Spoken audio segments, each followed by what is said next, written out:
last time he said such a thing. Messiaen's example had taught me that I can do whatever I like without any restrictions, provided, of course, that what I want is interesting.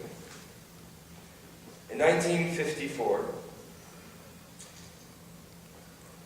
I was invited to visit Shirkin in his hotel the next morning at 7 o'clock. I was working late that night and found the appointment a bit early, but I turned up at 7, taking the score of Mestasis with me. He was lying in bed holding the manuscript of Sacrifice. "Would you like to perform it?" I asked. He said no. "Okay, never mind. Goodbye," I replied and rose to leave. "What have you got in your hand?" "Another piece of mine?" I gave it to him. The work was written in giant pieces of paper, and when he had read the first page, he threw it down to the floor so as to get the next one.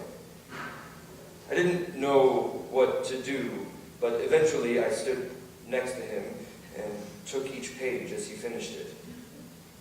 When he finished, eventually, he remarked, "In both pieces, I find it interesting that you don't approach music as a musician. You look at it from a different point of view, from the outside." I am going to conduct Mestasis. Eventually, it was Nachrekin who gave the premiere.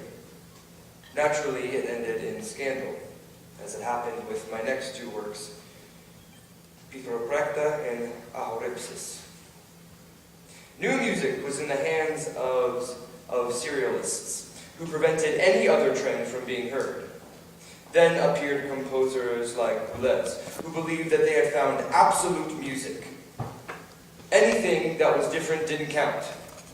The French, the Germans, and the Italians had formed an influential and exclusive club, that of serial music.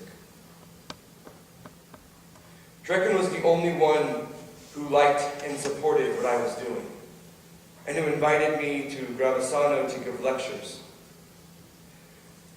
And what was most important, he asked me to write articles in his journal, forcing me this way to formulate my ideas, also for myself. He never taught me. He wasn't my teacher in a traditional sense of the word.